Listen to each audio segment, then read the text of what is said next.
अस्सलाम वालेकुम बच्चों, आज हम लोग डिस्कस करेंगे Wilson cloud chamber. Wilson cloud chamber जो कि एक रेडिएशन डिटेक्टर का पार्ट है, तो इसकी हम लोग आज डिटेल डिस्कस करेंगे। तो चलते हैं राइटिंग बोर्ड की तरफ। हाँ जी बच्चों, आपको ये डायग्राम में विल्सन क्लाउड चैम्बर जो है ये नज़र आ रहा है। विल्सन क्लाउड चैम्बर के सबसे पहले पार्ट्स जो है वो डिस्कस कर लेते हैं। तो बच्चों ये हमारे पास है ग्रीन कलर में, ये सारा विल्सन क्लाउड चैम्बर है, जिसके ऊपर वाला पार्ट जो है ग्लास विंडो है। यानी कि जो भी रेडिएशन इसके अंदर एंटर होती हैं उनके पाथ को हम इस कैमरा की मदद से इस ग्लास विंडो से देख सकते हैं।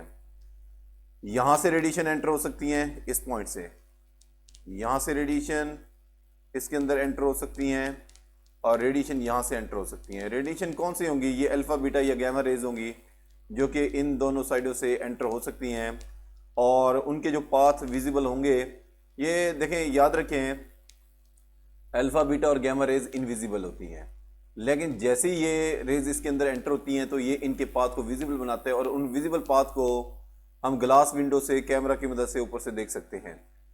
इसके बाद ये हमारे पास मूवेबल पिस्टन है, जिसको अप एंड डाउन मूव कराया जा सकता है। जाहिर है, जब पिस्टन को नीचे मूव कराएंगे तो यहाँ पर जो एयर होगी उसको तो बाहर आना है, तो यहाँ पर वैक्यूम पंप है, और इस चैम्बर के टॉप और बॉटम के दरमियान में, ये टॉप और बॉटम के दरमियान में एक बैटरी जो है वो तकरीबन 1 किलो वोल्ट की है, वो अप्लाई की हुई है। तो ये बैटरी तकरीबन है 1 किलो वोल्ट तक हो सकती है। इसके दरमियान में अनवांटेड रेडिएशन एंटर होती हैं, तो उनको क्लियर आउट करने के लिए तो हम इसका इस्तेमाल जो है वो कर सकते हैं। अब आप लोग इसके प्रोसेस को समझते हैं। तो सबसे पहली बात तो ये है, ये विल्सन क्लाउड चैम्बर करता क्या है। इसका मेन फंक्शन मैं यहाँ पर लिखने लगा हूँ, it make visible path of radiation. तो ये मैं बात यहाँ पर लिख रहा हूँ, it make visible path of radiation, path of radiation. तो याद रखें, ये जो विल्सन क्लाउड चैम्बर है ये रेडिएशन के पाथ को विजिबल बनाता है। विल्सन क्लाउड चैम्बर जो है वो रेडिएशन के पाथ को बनाता है विजिबल, ये इसका मेन फंक्शन होता है, यानी कि विल्सन क्लाउड चैम्बर का। अब हम इसकी वर्क की तरफ चलते हैं। वर्क इस तरह से ये करता है कि इसके अंदर जो भी रेडिएशन एंटर होती हैं तो वो यहाँ पर जो मॉलिक्यूल होते हैं उनको आयोनाइज करते हैं, और उन आयंस के ऊपर वेपर जो है वो कंडेंस हो जाते हैं।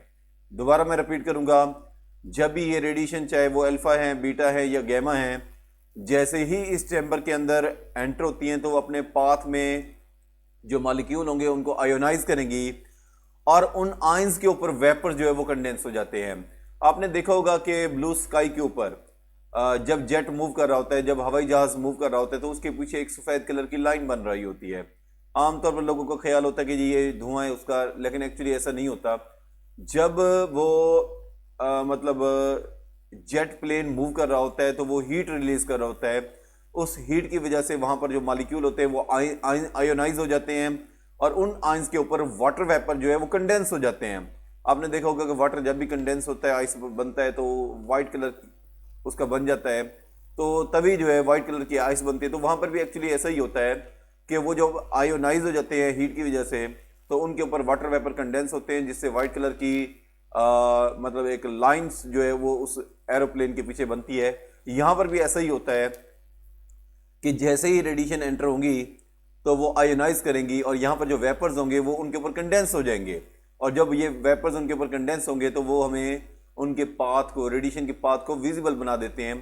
तो ये एक्चुअली ऐसा यहाँ पर होता है। और अब मुख्तलिफ रेडिएशन अल्फा बीटा या गैमा रेज एंटर होंगी तो उनके पाथ जो है, उनकी नेचर, उनकी थिकनेस, उनकी स्ट्रेटनेस अलग अलग होगी, वो हम सारी यहाँ पर डिस्कस करेंगे।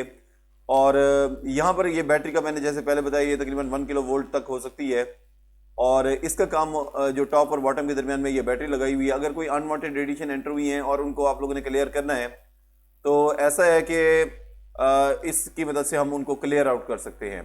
अब देखें ये प्रोसेस कैसे होना है। प्रोसेस इस तरह से होना है, सबसे पहले कॉटन को जो है अल्कोहल में भिगो कर जो है ना, उस एक कॉटन का जो पैड है वो यहाँ पर आप रख दें। उससे जो वेपर्स हैं वो बाहर एयर में मूव करना शुरू कर देंगे, फैलना शुरू कर देंगे। आपको पता है कि ये जो अल्कोहल होता है वो बहुत क्विकली वेपोराइज होता है, तो इसके वेपर जो है ना वो पूरे इस चैम्बर के अंदर फैल जाएंगे। अब ये जो वेपर्स हैं ये जब पूरे इस चैम्बर के अंदर फैल जाएंगे, इसके बाद हम लोगों ने पिस्टन को मूव करना है पीछे की तरफ। जब हम पिस्टन को नीचे की तरफ मूव करेंगे तो ये जो है ज़ाहिर है एक्सपेंशन से कूलिंग पैदा होती है, और इससे ये जो वेपर्स हैं ये इस इन्वायरमेंट के अंदर सुपर सैचुरेट हो जाएंगे। ये वेपर जो है वो क्या हो जाएंगे, सुपर सैचुरेट हो जाएंगे, यानी कि एक ऐसी सिचुएशन यहाँ पर क्रिएट हो जाएगी कि जैसे ही यहाँ पर अभी क्लाउड बनने वाले हैं। यानी कि जब आप इस मूवेबल पिस्टन को पीछे की तरफ पुल करते हैं तो यहाँ पर एक्सपेंशन की वजह से ऐसी सिचुएशन क्रिएट हो जाती है जैसे अभी यहाँ पर क्लाउड बनने वाला है। यानी कि जिस जगह पर क्लाउड बनने वाले होते हैं जैसी वहाँ पर इन्वायरमेंट होती है वो बिल्कुल वैसी सुपर सैचुरेटेड जो है वो इन्वायरमेंट क्रिएट हो जाती है। अब जैसे ही रेडिएशन एंटर होंगी इस विंडो से तो वो अपने पाथ में आने वाले मॉलिक्यूलों को आयोनाइज करेंगी। उन आयंस के ऊपर जो है वो वेपर्स जो है वो कंडेंस हो जाएंगे और जिससे हमें वाइट कलर की उनके ट्रैक जो है वो नजर आएंगे। अब ये ट्रैक कैसे होंगे इनको बारी बारी डिस्कस करते हैं।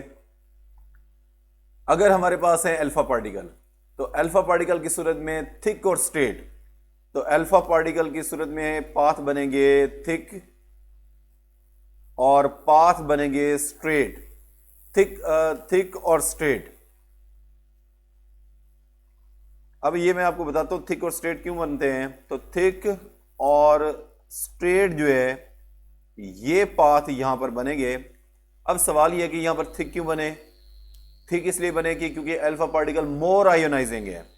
थिक इसलिए क्योंकि ये अल्फा पार्टिकल होते हैं मोर आयोनाइजिंग।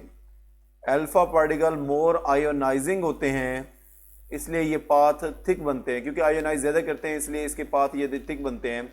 स्ट्रेट क्यों बनते हैं, क्योंकि अल्फा पार्टिकल होते हैं हैवी। हैवी होने की वजह से जल्दी से ये अपना रास्ता तब्दील नहीं करते, इसलिए इनके पाथ बन जाते हैं थिक, स्ट्रेट बन जाते हैं। तो हैवी होने की वजह से इनके पाथ स्ट्रेट बन जाते हैं और मोर आयोनाइजिंग की वजह से ये थिक पार्ट बनते हैं। तो मैं ये दोनों बातें दोबारा रिपीट करता हूं। अल्फा पार्टिकल के पाथ आपको यहां पर थिक और स्ट्रेट नजर आ रहे हैं। तो थिक इसलिए होते हैं क्योंकि ये मोर आयोनाइजिंग होते हैं, ज्यादा आयोनाइजिंग होने की वजह से इनके पार्ट जो है वो थिक बनते हैं। स्ट्रेट क्यों बनते हैं, क्योंकि ये पार्टिकल हैवी होते हैं। हैवी होते हैं जल्दी से अपना पाथ तब्दील नहीं करता। आपको ये पता होना चाहिए कि ये अल्फा पार्टिकल जो है वो बेसिकली हीलियम के न्यूक्लियाई होते हैं, और हीलियम पार्टिकल भारी होते हैं बीटा और अल्फा गैमा के मुकाबले में। तो भारी पार्टिकल होने की वजह से, ये हैवी होने की वजह से अपना रास्ता तब्दील नहीं करते, इसलिए ये सीधे जाते हैं और इसके ट्रैक बिल्कुल स्ट्रेट बनते हैं। और आयोनाइजिंग होने की वजह से ये मतलब थिक पाथ बनाते हैं। अब बीटा की तरफ आते हैं। बीटा पार्टिकल का आपको पता होना चाहिए कि ये इलेक्ट्रॉन्स होते हैं। बीटा पार्टिकल जो है वो होते हैं इलेक्ट्रॉन्स। इलेक्ट्रॉन्स का आपको पता है ये अल्फा के मुकाबले में, हीलियम के मुकाबले में लाइट पार्टिकल होते हैं। अब देखें हमारे पास इसके जो ट्रैक है वो थोड़े से थिन होते हैं। ये थिन ट्रैक क्यों बने, थिन जो है वो इसलिए बने क्योंकि ये अल्फा के मुकाबले में लेस आयोनाइजिंग होते हैं।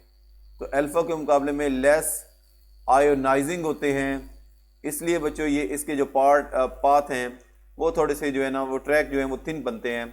इसके बाद ये थोड़े से मतलब बिल्कुल स्ट्रेट नहीं है और नॉट स्ट्रेट। तो ये स्ट्रेट क्यों नहीं है, स्ट्रेट इसलिए नहीं है क्योंकि ये लाइट पार्टिकल है। स्ट्रेट इसलिए नहीं है क्योंकि ये होते हैं लाइट पार्टिकल। ये पार्टिकल जो है वो हल्के से होते हैं, बहुत जल्दी अपना रास्ता तब्दील कर लेते हैं, इसलिए ये मतलब इसके पाथ जो है वो स्ट्रेट नहीं बनते, डिसकंटिन्यूस कह लें। और इसके बाद जो गैमा है, गैमा के बारे में मैं बता दूं, ये बेसिकली फोटान होते हैं। गैमा जो है ये असल में होते हैं फोटान। फोटान तो बिल्कुल लाइटेस्ट होते हैं और इनमें देखें नो डेफिनेट ट्रैक। यहाँ पर आपको वो तो देखें थिक थे, ये थिन थे, और ये no definite track, no definite track. तो कोई आपको डेफिनेट ट्रैक नजर नहीं आ रहे। क्यों नहीं नजर आ रहे, क्योंकि एक्सट्रीमली लो आयोनाइजिंग। तो ये हमारे पास होते हैं एक्सट्रीमली लो आयोनाइजिंग। तो ये हमारे पास होते हैं, यहां पर मैं लिख देता हूं, एक्सट्रीमली लो आयोनाइजिंग। तो इंतहाई लो आयोनाइजिंग होते हैं यहाँ पर ये, तो इस वजह से ये कोई ख़ास ट्रैक नहीं बनते और ये बिल्कुल लाइटेस्ट होते हैं। ये हमारे पास लाइटेस्ट पार्टिकल, तो ये बिल्कुल लाइटेस्ट पार्टिकल होते हैं, इसलिए कोई डेफिनेट ट्रैक नहीं बनते और एक्सट्रीमली लो आयोनाइजिंग होते हैं। तो ये इन वजूहात की वजह से तो इनके ट्रैक जो है वो बनते भी नहीं हैं और बिल्कुल ये लाइटेस्ट पार्टिकल हैं। यानी कि अगर आप रेस्ट मैस की बात करें, फोटॉन का रेस्ट मैस 0 लिया जाता है। तो ये वो तमाम बातें थी जो हम लोगों ने इन अल्फा बीटा और गैमा से मुतल्लिक डिस्कस की। तो ये बच्चों हमारे पास विल्सन क्लाउड चैम्बर, जिसका मेन काम ये होता है to make visible path of radiation. ये रेडिएशन के पाथ को जो है वो क्या बनाता है, विजिबल बनाता है। तो ये बच्चों टॉपिक यहाँ पर हमारे पास जो है वो कंप्लीट हो जाता है। तो ये विल्सन क्लाउड चैम्बर मैंने बताया कि रेडिएशन डिटेक्टर का जो है एक फर्स्ट पार्ट है जिसमें हम सिर्फ रेडिएशन के पाथ को देख सकते हैं, इसको काउंटिंग नहीं कर सकते, सिर्फ रेडिएशन के पाथ को विजिबल बना सकते हैं। तो ये पहला टॉपिक जो है विल्सन क्लाउड चैम्बर का जो कि रेडिएशन डिटेक्टर है वो यहाँ पर कंप्लीट होता है। बाकी इंशाल्लाह इसके बाद नेक्स्ट डिस्कस करेंगे। अस्सलाम वालेकुम।